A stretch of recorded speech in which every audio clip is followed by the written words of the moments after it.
Kumusta na kayo mga magiliw kong taga-subaybay? Sana nasa mabuti kayong kalagayan dyan. Bago ko ipagpatuloy ang aking kwento, huwag kalimutang i-like, i-share, higit sa lahat, i-subscribe ang aking channel. Ang pinakatampok ng ating kwento ay hango sa totoong mga pangyayari sa aking buhay noong ako'y bata pa. Ang tawag nila sa akin ay Sus.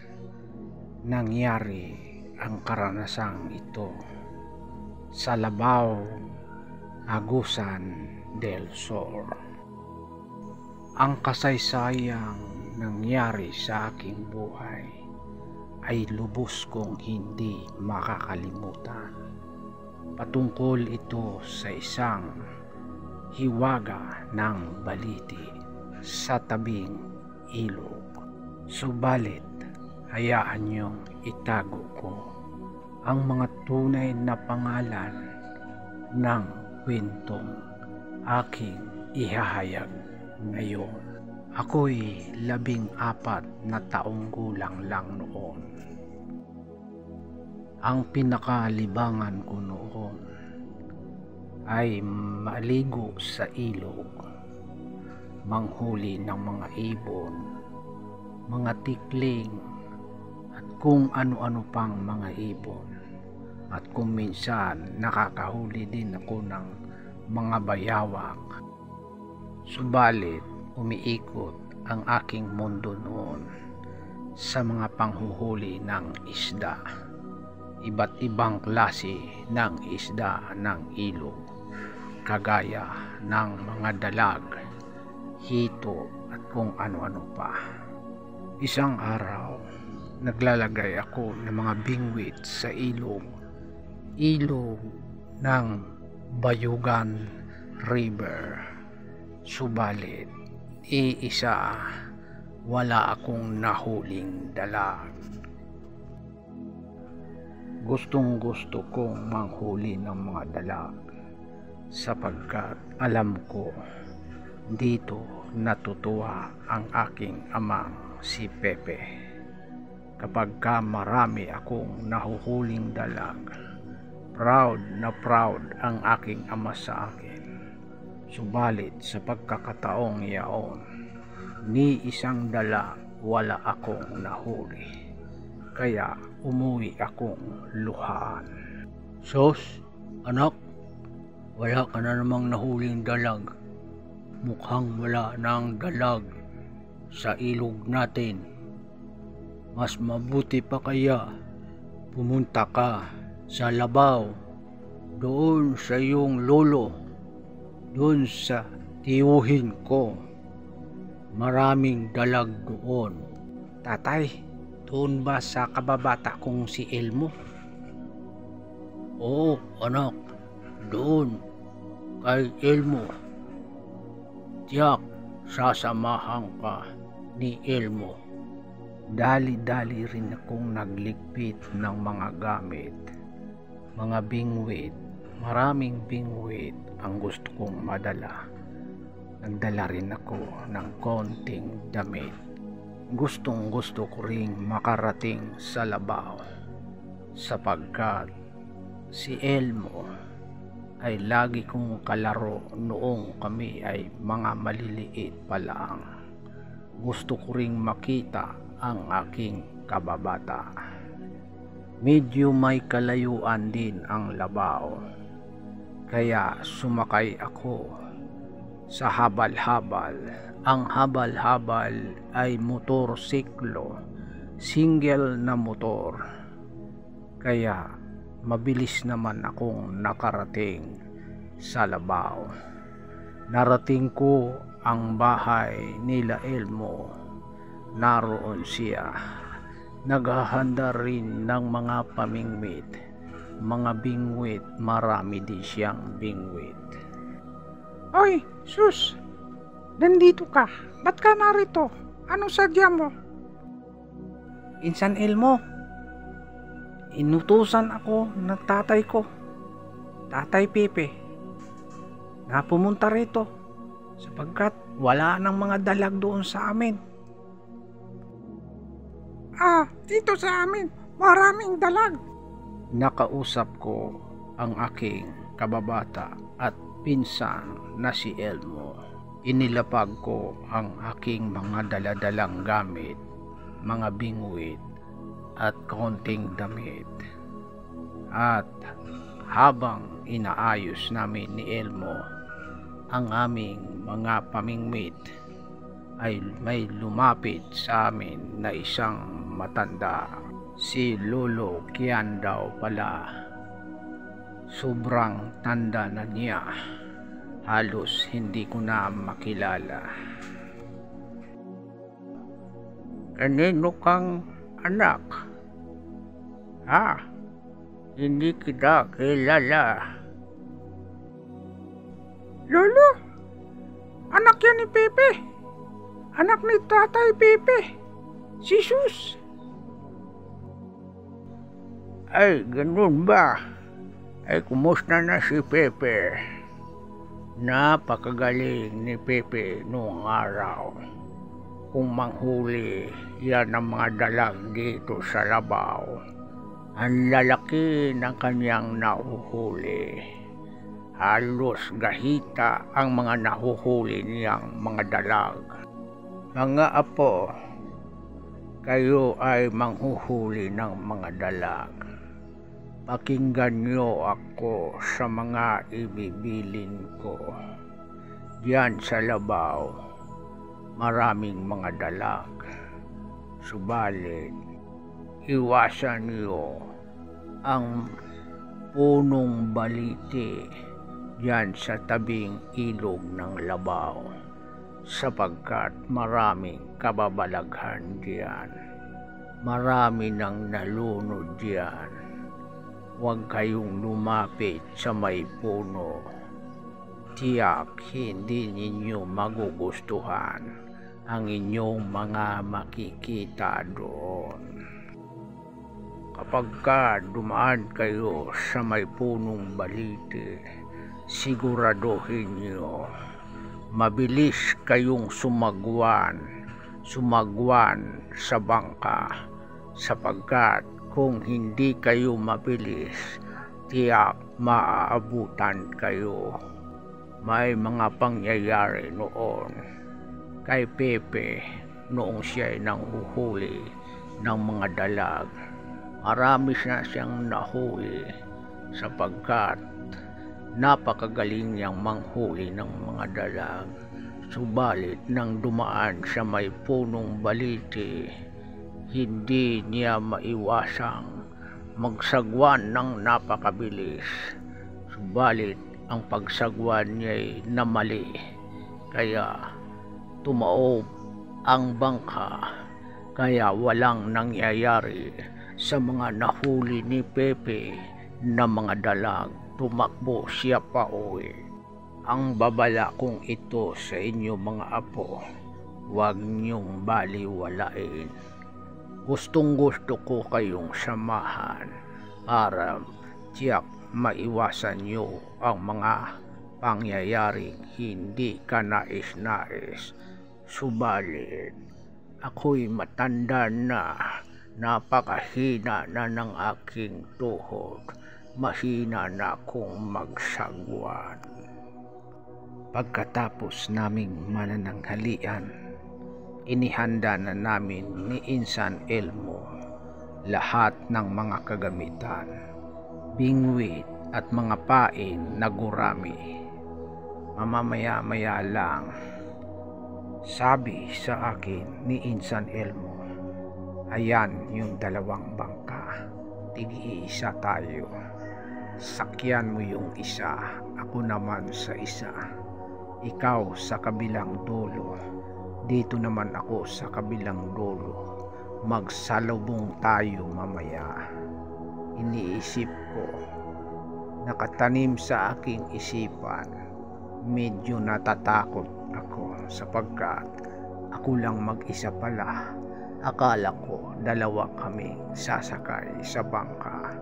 Nai-imagine ko tuloy, naiisip ko tuloy ang mga kwento ni Lolo Kiandao.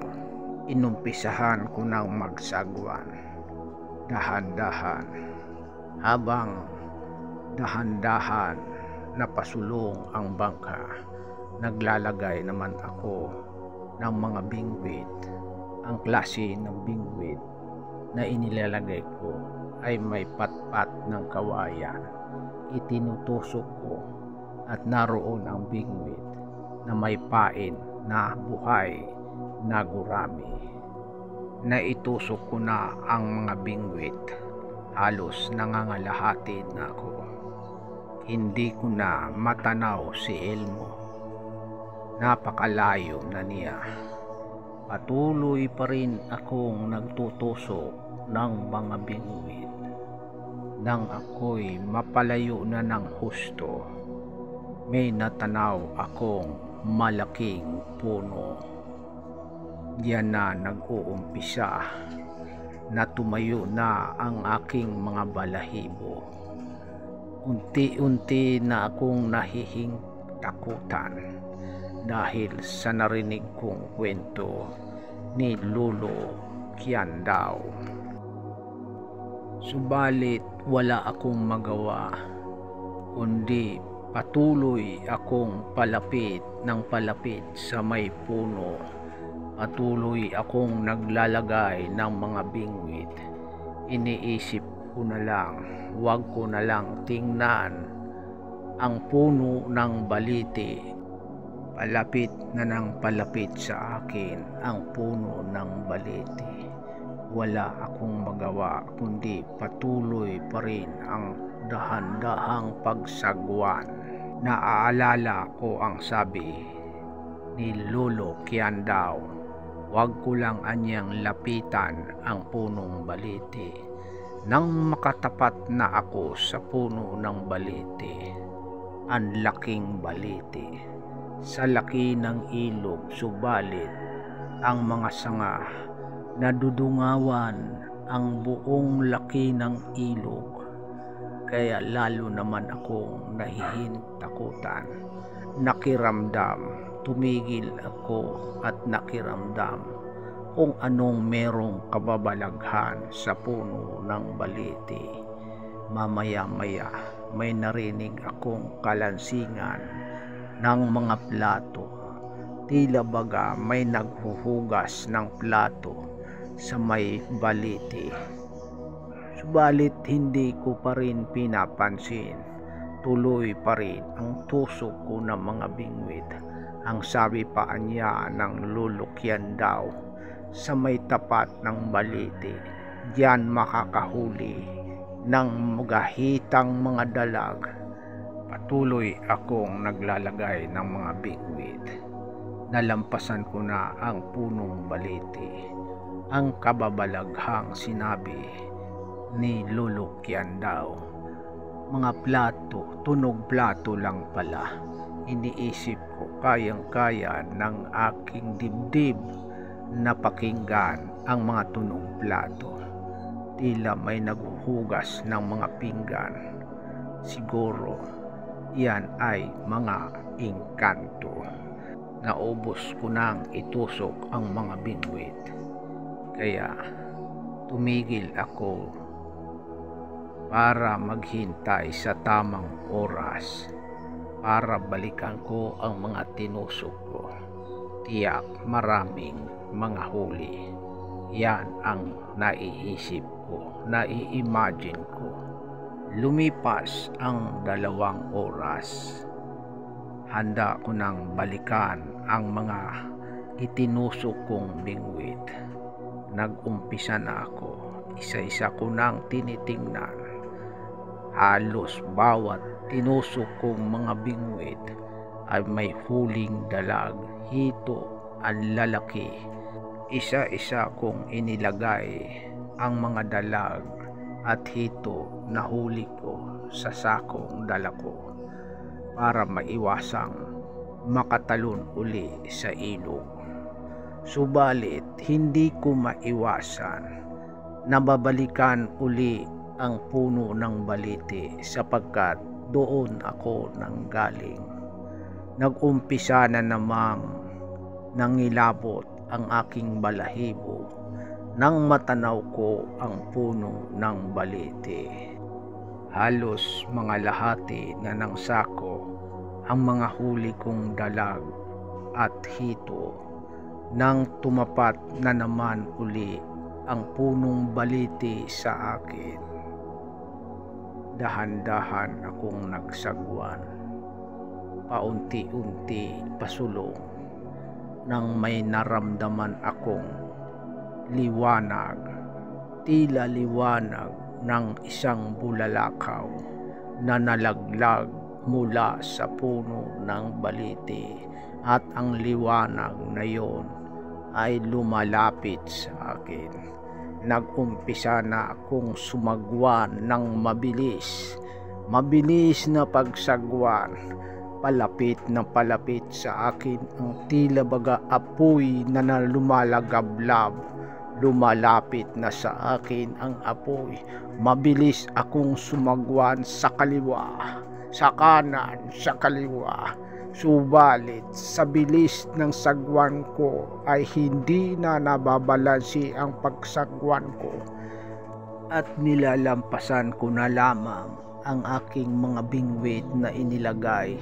Hindi ko na pinagkukuha ang mga huli. Tuloy ang aking sagwan. Palapit ng palapit ang apoy. Ito na ang sinasabi ni Lolo Kiandao na kababalaghan. Nararanasan ko na. Patuloy akong sumagwan, subalit sa tindi ng pagsagwan ko, imbis na pasulong ang bangka, tumatagilid ito, pumupunta ito sa gilid. Dahil sa taranta ko, wala na akong magawa kundi tumakbo na lang. Iniwanan ko ang bangka, hindi na ako nagbangka. Iniwanan ko rin yung mga huli. Pauwi ako ng patakbong mabilis. Nang lingunin ko ang bangka, kitang-kita ko ang lumalagablab na apoy naroon sa bangka. Balit patuloy pa rin akong tumatakbo. Kung minsan ay nadadapa ako, subalit pagkadapa ko'y bangon, takbo, nadadapa ako dahil sa madilim ang aking dinadaanan. Malayo na ako sa puno ng balete, malayo na ako sa bangka, sa ilog. Malapit ko nang marating ang bahay nila Insan Elmo. Hindi pa rin ako tumitigil sa pagtakbo. Mamaya-maya narating ko na ang bahay nila Insan Elmo. Tumatahol ang mga aso sa bahay nila Elmo. Ako'y lilinga-linga. Baka kako sumunod sa akin ang apoy. Gising pa si Lolo Kiandao. Tinatanong ako, "O apo ko, bakit nandito ka na? Anong nangyayari sa iyo, apo? Si Elmo nasaan?" Kinikwento ko ang mga pangyayari kay Lolo Kiandao. Sabi ko kay Lolo Kiandao, hindi kami magkasama ni Elmo. 2 bangka ang ginamit namin. Si Elmo ay sa kabilang dako at ako naman ay sa kabilang dako. Natapat sa akin ang puno ng balete na siyang dahilan kung bakit ako'y narito. Ikinukwento ko kay Lolo Kiandao ang mga naririnig ko at nakikita. Unay mga kalansing ng pinggan na tila baga may naghuhugas, at ang pinakamatindi ang apoy na lumalagablab na lumalapit sa akin. Ay naku apo, akala namin wala na ang sandal mo. Ang nagpakita sa iyo ay isang San Telmo. Ang San Telmo ay mula sa mga kaluluwang mga nalulunod, na ang isip ng San Telmo ay kukuha rin ng mga tao na malulunod. Mabuti na lang, apo, nakatakbo ka, sapagkat napakadelikado ang San Telmo. Matagal na panahon hindi na nagpapakita ang San Telmo. Ang akala lang namin, ang mga natitirang kababalaghan sa Balite ay mga engkanto na lang. Subalit mayroon pa palang San Telmo.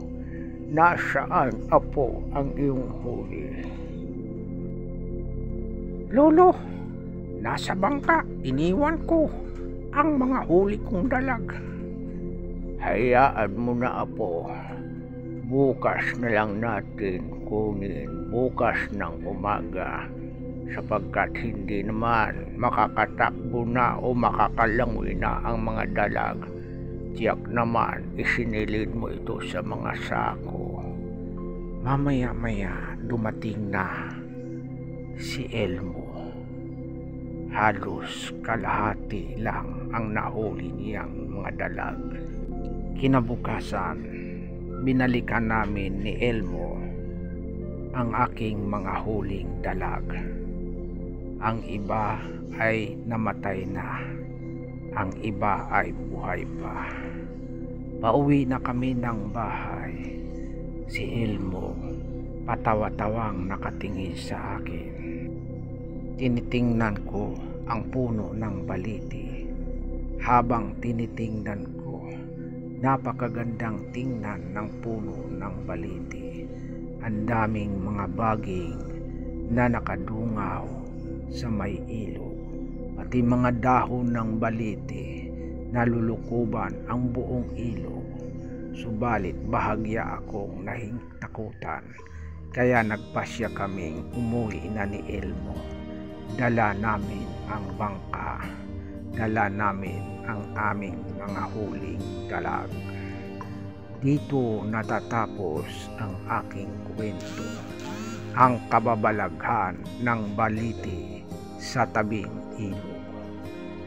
Marami pong salamat sa inyo sa patuloy niyong pakikinig ng aking mga kwento, ang totoong kwento na nangyari sa aking buhay. At huwag niyo pong kalimutang i-like, i-share, at higit sa lahat, i-subscribe ang aking channel.